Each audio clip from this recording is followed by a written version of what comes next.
सुनिए, मेरा नाम रोहन है।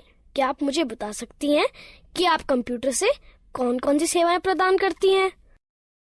हाँ बिल्कुल, मेरा नाम गीता है और जैसा कि आप देख रहे हैं कि मेरे पास इंटरनेट सुविधा युक्त एक कंप्यूटर है, जिसके जरिए मैं विभिन्न सेवाएं जैसे रेल टिकट की बुकिंग, विभिन्न प्रकार की सूचनाएं जानने में, बिजली व मोबाइल फोन के बिलों का भुगतान, बैंक से लेन देन, पैन कार्ड, पासपोर्ट का आवेदन आदि आदि सुविधाएं प्राप्त करा सकती हूँ। अच्छा, इसका मतलब मेरे गाँव वालों को इन कामों के लिए शहर जाने की जरूरत नहीं है? नहीं, बिल्कुल नहीं। यदि गांव में इंटरनेट युक्त कंप्यूटर सुविधा उपलब्ध है, तो गांव वालों को इन सुविधाओं को प्राप्त करने हेतु शहर जाने की आवश्यकता नहीं है। अरे, ये तो बहुत ही अच्छा है। मुझे पूरा विश्वास है कि यह सब जानकर गांव वाले भी मेरी तरह बहुत प्रसन्न होंगे। हाँ बिल्कुल, आप इन्हें गांव वालों को अवश्य बताइए। सुनिए, मेरा नाम राम प्रसाद है। आप कौन कौन सी ऑनलाइन सेवाएं प्रदान कर सकती हैं? क्या मेरे शहर गए बगैर आप मेरी बिजली बिल का भुगतान यहीं से करवा सकती हैं? मुझे यात्रा करने में बड़ी तकलीफ होती है।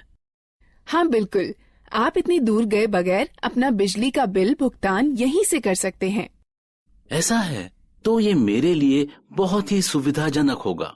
क्या आप कंप्यूटर के जरिए फसल के बाजारू भाव भी बता सकती हैं? हाँ बिल्कुल, मैं कंप्यूटर पर इंटरनेट के जरिए वर्तमान में फसल के भाव भी बता सकती हूँ। यह तो आश्चर्यजनक है कि हम ये सारी सुविधाएं गांव में भी प्राप्त कर सकते हैं। हाँ, इंटरनेट के जरिए ये सभी सुविधाएं आप अपने गांव में ही प्राप्त कर सकते हैं।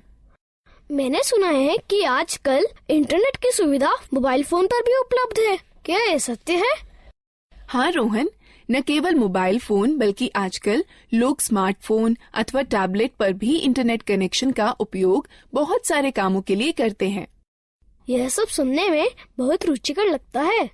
क्या आप मुझे कंप्यूटर, स्मार्टफोन और टैबलेट के बारे में सिखा सकती हैं? बिल्कुल रोहन, कृपया बैठ जाइए। मैं आपको कंप्यूटर, स्मार्टफोन और टैबलेट के बारे में और अधिक बताती हूँ। बाकी आप लोग भी बैठ जाइए, जिससे मैं आप सभी को डिजिटल यंत्रों के बारे में और अधिक बता सकूं। सबसे पहले हम यह सीखते हैं कि कंप्यूटर क्या है। कंप्यूटर एक इलेक्ट्रॉनिक यंत्र है जिसका उपयोग आंकड़ों व सूचनाओं के संकलन व प्रसंस्करण के लिए किया जाता है। हम कंप्यूटर से क्या क्या कर सकते हैं? कंप्यूटर के जरिए मीलों दूर रहने वाले परिवार के सदस्यों व मित्रों से जुड़ा जा सकता है। रेल टिकट बुक कराए जा सकते हैं, बैंक खाते में लेन देन किया जा सकता है, सूचनाएं एकत्रित की जा सकती हैं, खेल खेले जा सकते हैं, गाने सुने जा सकते हैं और सिनेमा पिक्चर देखी जा सकती है। अब हम कंप्यूटर व उसके विभिन्न हिस्सों के बारे में सीखते हैं। A computer is divided into two parts, hardware and software. The computer and all the equipment connected to it are called hardware. Software is the set of instructions that the computer follows in performing a task. आपका मतलब है कि screen पर दिखने वाले सभी icons software होते हैं? हाँ रोहन, सॉफ्टवेयर कंप्यूटर में प्रोग्राम होते हैं जिनसे हम भांति भांति के काम करते हैं। अब हमें विभिन्न उपकरणों के विषय में जानना चाहिए जिनसे कंप्यूटर बनता है। कंप्यूटर के 3 अंग होते हैं। पहला इनपुट डिवाइस, दूसरा प्रोसेसिंग डिवाइस, तीसरा आउटपुट डिवाइस। जैसे एक ट्रैक्टर को चलने के लिए डीजल अथवा पेट्रोल की आवश्यकता होती है, ठीक उसी तरह कंप्यूटर में डाटा भरने, निर्देश अथवा सूचनाएं संकलित कर विभिन्न कार्य करने के लिए उपकरणों की आवश्यकता होती है। Devices which are used to insert data, instructions or information into a computer are called input devices. इन चित्रों को देखो, ये कुछ इनपुट डिवाइसें हैं जिनका प्रयोग कंप्यूटर में होता है। ये इनपुट डिवाइस निम्न हैं: pen drive, mouse, keyboard, CD, microphone. Keyboard और माउस प्राथमिक इनपुट डिवाइसें हैं। यह बिल्कुल टाइपराइटर के कीबोर्ड की तरह दिखता है। हाँ, इसमें कुछ अतिरिक्त बटन अवश्य है। सामान्य कीबोर्ड के बटनों के साथ इसमें कुछ अंक एवं विशेष बटन अवश्य होते हैं। क्या आप मुझे बताएंगी कि इन विशेष बटनों का प्रयोग किस लिए किया जाता है? अंक बटनों की सहायता से कैलकुलेटर की भांति कंप्यूटर में अंक भरे जाते हैं। नेविगेशनल बटन मार्गदर्शक बटन होते हैं जो मॉनिटर पर पेज देखने में सहायक होते हैं। प्रोग्राम में पेज अप बटन विषय के दिखने वाले भाग और कर्सर को स्क्रीन पर आगे बढ़ाता है। प्रोग्राम में पेज डाउन बटन विषय के दिखने वाले भाग और कर्सर को स्क्रीन पर पीछे करता है। प्रोग्राम में होम बटन कर्सर को विषय के आरंभ में ले जाता है। प्रोग्राम में एंड बटन कर्सर को विषय के अंतिम लाइन में ले जाता है। प्रोग्राम में ये तीनों बटन संपादन बटन कहे जाते हैं, जो कंप्यूटर में पठनीय विषय में संशोधन करने में सहायक होते हैं। ज्यादातर लेख संपादन प्रोग्रामों इंसर्ट बटन का प्रयोग किसी लेख में शब्दों को भरने और लिखावट पर शब्दों के पुनर्लेखन में होता है। डिलीट बटन लेख संपादन प्रोग्रामों में एक एक कर अक्षर दाईं ओर मिटाता है। बैकस्पेस बटन लेख संपादन प्रोग्रामों में एक एक कर अक्षर बाईं ओर मिटाता है। ये 4 बटन किस काम के लिए प्रयोग किए जाते हैं? ये चारों बटन दिशा निर्देशक बटन कहलाते हैं। ज्यादातर लेख संपादन प्रोग्रामों में ऊपर की तरफ तीर के निशान वाला बटन कर्सर को स्क्रीन पर ऊपर की ओर ले जाता है। ज्यादातर लेख संपादन प्रोग्रामों में नीचे की तरफ तीर के निशान वाला बटन कर्सर को स्क्रीन पर नीचे की ओर ले जाता है।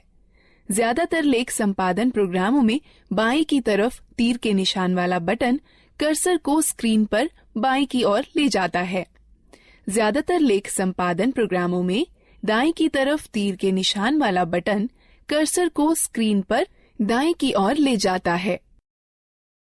क्या तुम F1 से F12 तक के बटनों को देख रहे हो? यह बटन फंक्शन बटन कहलाते हैं। यह बटन कंप्यूटर पर सक्रिय प्रोग्राम के अनुसार निर्दिष्ट किए गए विशेष कार्य को निष्पादित करते हैं। ज्यादातर प्रोग्रामों में एस्केप बटन चल रही प्रक्रिया समाप्त कर देता है। कंट्रोल और अल्टरनेट बटन क्रिया परिवर्तन बटन है, जो ज्यादातर प्रोग्रामों में विशिष्ट कार्य और माउस की क्रिया को या तो परिवर्तित कर देते हैं या तो बढ़ा देते हैं। विंडो बटन विंडोज के स्टार्ट मेनू को सक्रिय कर देता है। यह बिल्कुल वैसे ही होता है जैसे कि टास्क बार के स्टार्ट बटन पर क्लिक करने से होता है। अब तक हमने कीबोर्ड के विभिन्न बटनों के बारे में सीखा। अब हम माउस के बारे में सीखते हैं। माउस एक दिखाने, निर्देशन करने वाला यंत्र है, जिसका प्रयोग कंप्यूटर स्क्रीन पर दिखने वाले विषय आइकन्स को इंगित कर उनसे परस्पर संबंध बनाने में होता है। आप देखेंगे कि जैसे ही माउस चलाया जाता है, वैसे ही माउस चलाए जाने की दिशा में एक छोटा तीर स्क्रीन पर चलता है। इस तीर को पॉइंटर कहते हैं। पॉइंटर की सहायता से कंप्यूटर को प्रक्रिया के लिए डाटा व निर्देश उपलब्ध कराए जा सकते हैं। माउस पर 2 बटन भी होते हैं, बायां बटन और दायां बटन। माउस के दोनों बटनों के बीच में एक घूमने वाला चक्का भी होता है, जिसकी मदद से प्रलेख या डॉक्यूमेंट और वेब पेज पर आसानी से चला जा सकता है। ये माउस द्वारा किए जा सकने वाले कुछ कार्य हैं। माउस के बाएं बटन को एक बार दबाकर स्क्रीन पर किसी प्रोग्राम को चुना जा सकता है। माउस के बाएं बटन को लगातार 2 बार बिना किसी अंतराल के दबाकर क्लिक कर किसी प्रोग्राम के अंदर प्रवेश किया जा सकता है। माउस के दाएं बटन को दबाए जाने पर इंडेक्स मेनू खुलेगा। घूमने वाला चक्का स्क्रीन पर पेज को ऊपर नीचे खिसकाने में हमारी सहायता करता है। जिस तरह दानों से भूसी निकालने या गेहूं को पीसने में ग्राइंडिंग मिल एक प्रोसेसिंग मशीन की तरह काम करती है, उसी तरह कंप्यूटर में वह यंत्र जो डाटा संग्रहण और संरक्षण को नियंत्रित करते हैं, वह प्रोसेसिंग डिवाइस कहलाते हैं। कंप्यूटर प्रोसेसर या सीपीयू प्रोसेस की जाती है, फिर कंप्यूटर की मेमोरी या आरएएम में संरक्षित की जाती है।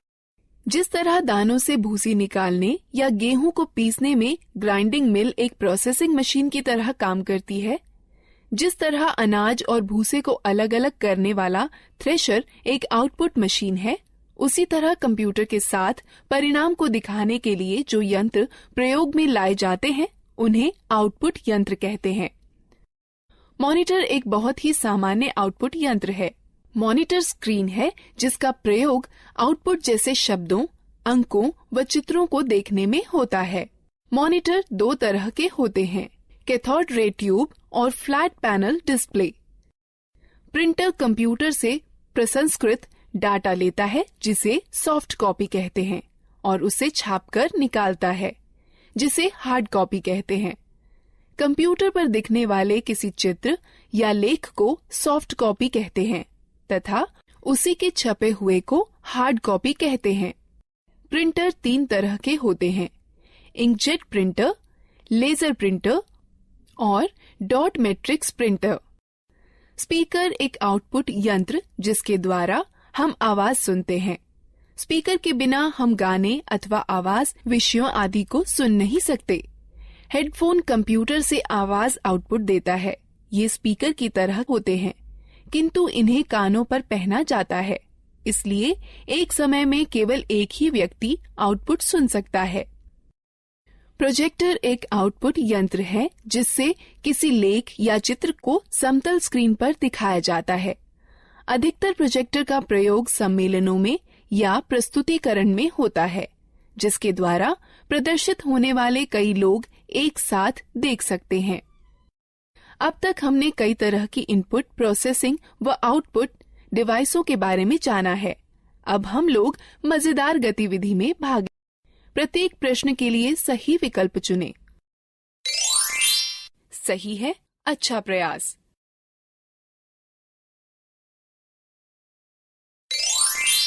सही है, अच्छा प्रयास।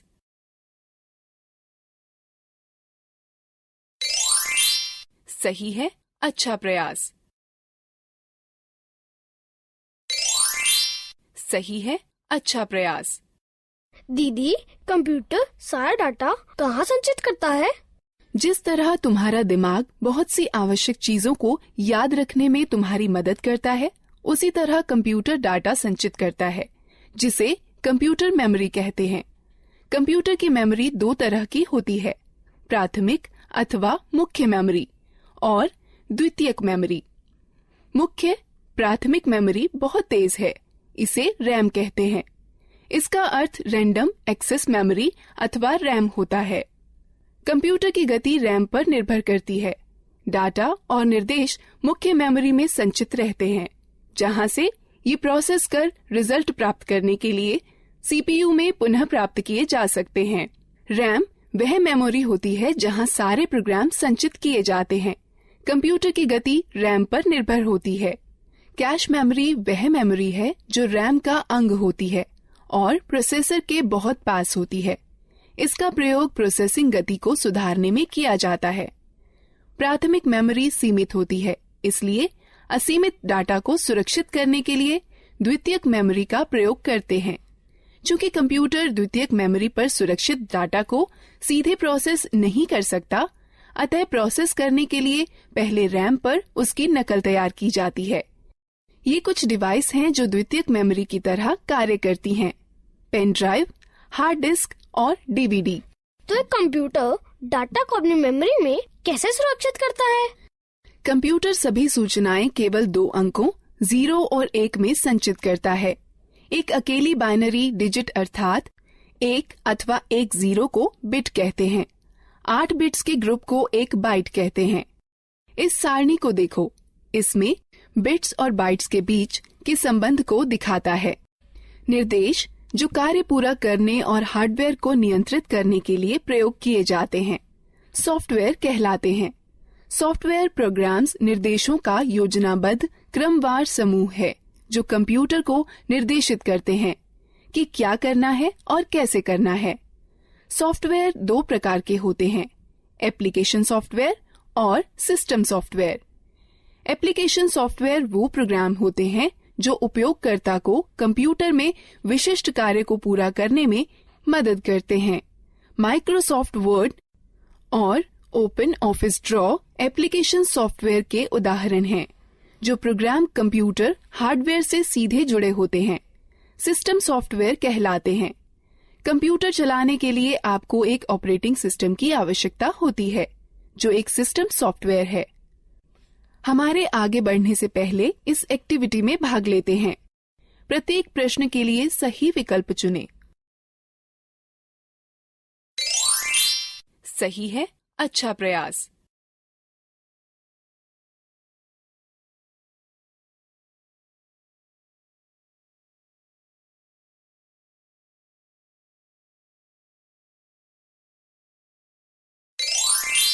सही है, अच्छा प्रयास। गीता, ये सब रुचिकर है। मैंने पहले कभी भी कंप्यूटर नहीं चलाया है। क्या तुम मुझे बता सकती हो कि कंप्यूटर कैसे स्थापित किया जाता है और कैसे चलाया जाता है? अवश्य चाचा, मैं सब कुछ समझा दूंगी। सबसे पहले मैं आपको कंप्यूटर के विभिन्न अंगों से परिचित कराती हूँ। यह मॉनिटर है। यह टेलीविजन की तरह है और इसकी स्क्रीन पर आउटपुट देखा जाता है। यह सिस्टम बॉक्स है। इसमें सेंट्रल प्रोसेसिंग यूनिट अर्थात सीपीयू होता है। यह सीपीयू ही कंप्यूटर का मुख्य दिमाग होता है। यह कीबोर्ड और माउस हैं। यह दोनों इनपुट डिवाइस हैं, जिसके द्वारा कंप्यूटर में डाटा भरा जाता है। कंप्यूटर को जोड़ने के लिए सबसे पहले उसे मेज पर रखिए। तब सिस्टम बॉक्स के बगल में मॉनिटर रखिए। सिस्टम बॉक्स के पीछे का भाग देखिए। इसमें विभिन्न डिवाइसें जोड़ने के लिए खांचे बने हैं, जिन्हें पोर्ट कहते हैं। अब इस तरह से मॉनिटर सिस्टम से जोड़ा जाता है। सिस्टम बॉक्स वीडियो पोर्ट को वीजीए पोर्ट कहते हैं। इससे मॉनिटर को जोड़ने वाले तार को वीजीए केबल कहते हैं। वीजीए केबल के एक सिरे को सिस्टम के वीजीए पोर्ट से तथा दूसरे को मॉनिटर से जोड़ा जाता है। कीबोर्ड दो प्रकार के कनेक्टर वाले होते हैं, PS2 कनेक्टर अथवा USB कनेक्टर।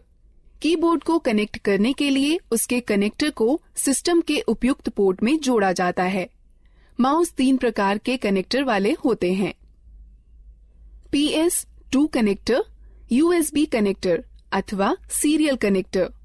माउस को कनेक्ट करने के लिए उसके कनेक्टर को सिस्टम के उपयुक्त पोर्ट में जोड़ा जाता है। उसी तरह यदि आप प्रिंटर को जोड़ना चाहते हैं तो उसके कनेक्टर, जो इन दो में से किसी एक प्रकार का हो सकता है, समानांतर पोर्ट अथवा USB पोर्ट को सिस्टम के उपयुक्त पोर्ट में जोड़ दें। अब हम कंप्यूटर को बिजली के मेन बोर्ड से कैसे जोड़ सकते हैं? कंप्यूटर 2 बिजली सप्लाई के तारों के साथ आता है। एक बिजली सप्लाई तार को सिस्टम यूनिट के बिजली सप्लाई प्लग में तथा दूसरे तार को मॉनिटर के पोर्ट से प्लग करें। उसके बाद दोनों तारों को बिजली के पोर्ट से या UPS से जोड़ें। क्या आप हमें दिखा सकती हैं कि कंप्यूटर को कैसे जोड़ते हैं? बिल्कुल। कंप्यूटर चालू करने के लिए निम्न कार्यवाहियों का अनुसरण करें। पहले सिस्टम यूनिट व मॉनिटर दोनों की बिजली सप्लाई चालू करें। तब सिस्टम यूनिट का पावर बटन दबाकर उसे चालू करें व मॉनिटर का पावर बटन दबाकर उसे चालू करें। अब कुछ क्षण इंतजार करें और देखें कि मॉनिटर पर डिस्प्ले आने लगा है। इसे बूट स्क्रीन कहते हैं। धीरे धीरे सभी सॉफ्टवेयर लोड हो जाएं तो कंप्यूटर प्रयोग के लिए तैयार है। धन्यवाद गीता। पहली बार न केवल कंप्यूटर को देखा है बल्कि उसे चालू करना भी सीखा है। हाँ, कंप्यूटर के विषय में यह सब बताने के लिए धन्यवाद दीदी। अब क्या आप हमें मोबाइल फोन व टैबलेट के बारे में भी बता देंगी? बिल्कुल रोहन, मैं तुम्हें सिखाऊंगी कि मोबाइल फोन व टैबलेट कैसे चलाते हैं। हाँ, मैं भी इन चीजों के बारे में सीखना चाहता हूँ। पहले हम मोबाइल फोन व टैबलेट के विभिन्न अंगों, कार्यों व उपयोगों के बारे में जानते हैं। जैसे आप जानते हैं कि बेसिक मोबाइल फोन एक ऐसा यंत्र है जिससे आप कॉल कर सकते हैं, कॉल प्राप्त कर सकते हैं व मैसेज लिखकर भेज सकते हैं व प्राप्त कर सकते हैं। आधुनिक मोबाइल फोनों में कई तरह की विशेषताएं होती हैं, जैसा कि इंटरनेट, खेल, कैमरा, वीडियो गेम और मार्ग निर्देशन प्रणाली। यह फोन स्मार्टफोन कहलाते हैं। कुछ मोबाइल फोनों में 2-2 सिम कार्ड एक साथ ही फिट हो जाते हैं। इन्हें डुअल सिम फोन कहते हैं। फोन के विभिन्न अंगों को देखें।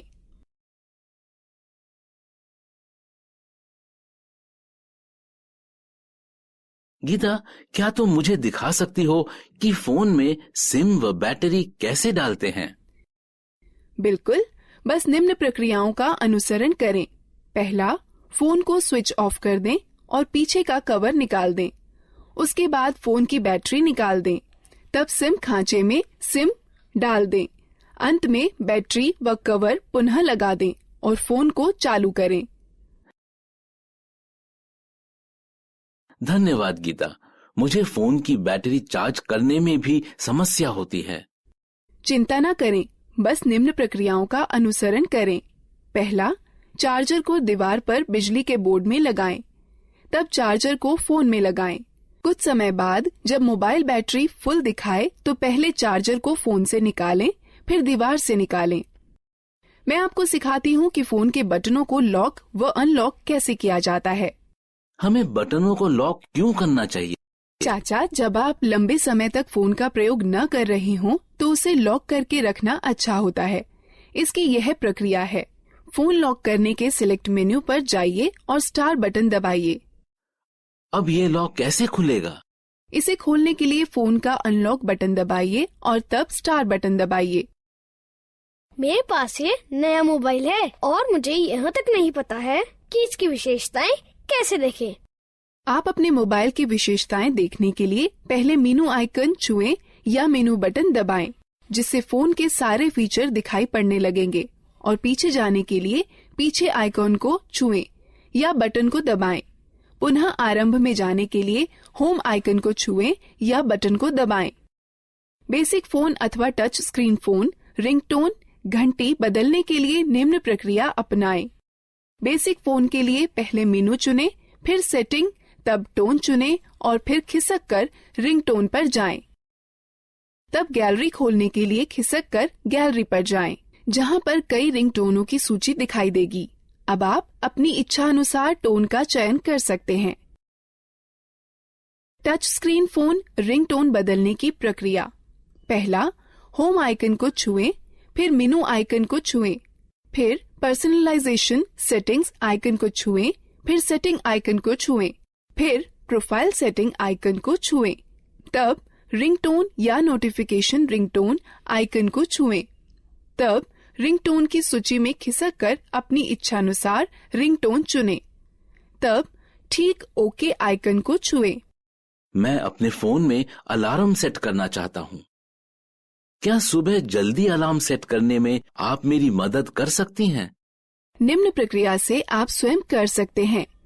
बेसिक फोन के लिए पहले मेनू में अनुपयोग चुनें, फिर अलार्म घड़ी, उसके पश्चात अलार्म का समय सेट करके सेव चुनें, फिर खिसक कर रिंगटोन पर जाएं।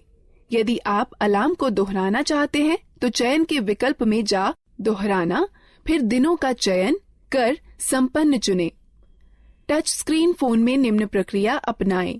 पहले मेनू को छुएं, तब घड़ी को छुएं, तब अलार्म को छुएं, अलार्म का समय सेट करके सेव चुनें।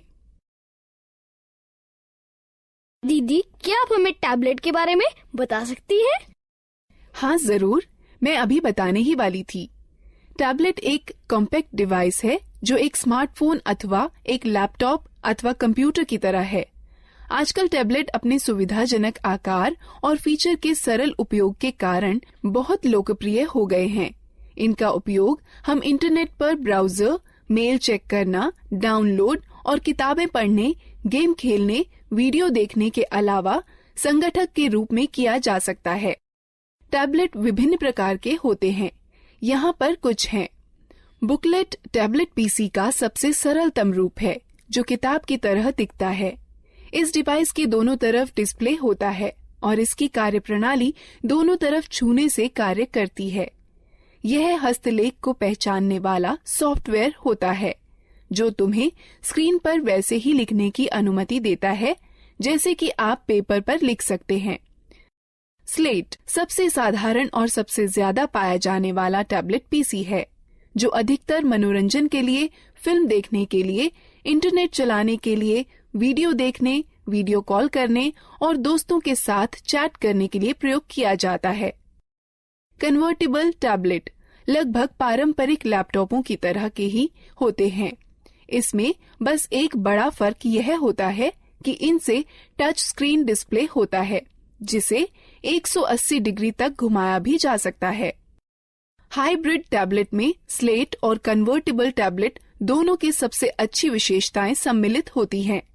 हाइब्रिड टैबलेट अलग हो सकने वाले कीबोर्ड के साथ आते हैं, जो कि दिए गए स्लॉट के जरिए स्लेट पीसी में जोड़कर टैबलेट पीसी में बदले जा सकते हैं। एक रग्ड टैबलेट उन उपयोगकर्ताओं के लिए अच्छा है जो कठिन वातावरण परिस्थितियों में कार्य करते हैं। इनके अंदर की हार्ड ड्राइव झटकों को सहन करने वाली और इनका सुरक्षात्मक कवच इन्हें काफी टिकाऊ बनाता है। यह एक बात आपके लिए ध्यान में रखना अति आवश्यक है कि प्रथम बार इनका उपयोग करने से पूर्व इनकी बैटरी को कम से कम 6 से 7 घंटे चार्ज करना चाहिए, जब तक कि बैटरी पूर्ण रूप से चार्ज न हो जाए। हम बैटरी कैसे चार्ज करते हैं? इन चरणों का अनुसरण करो। पहला, केबल को चार्जिंग हेड में लगाएं और प्लग को स्टैंडर्ड एसी पावर में लगा दें। डिवाइस अपने आप चार्ज होने लगती है। डिवाइस के पूरा चार्ज होने के बाद चार्जर को प्लग से हटा देना चाहिए। डिवाइस में ऊर्जा संरक्षण हेतु पावर सेव बटन को दबाकर स्क्रीन को बंद किया जा सकता है। स्क्रीन को पुनः चालू करने के लिए यह प्रक्रिया दोबारा करें। डिवाइस को बंद करने का सही तरीका क्या है?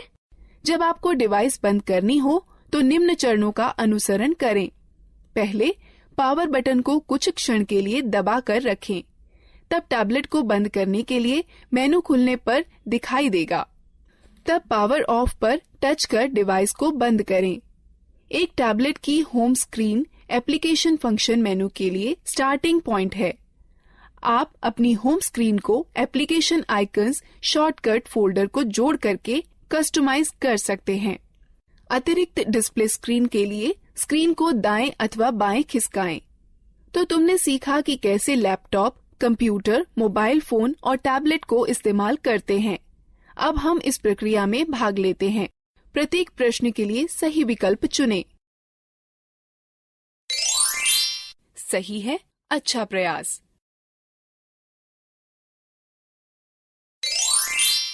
सही है, अच्छा प्रयास। सही है, अच्छा प्रयास। सही है, अच्छा प्रयास।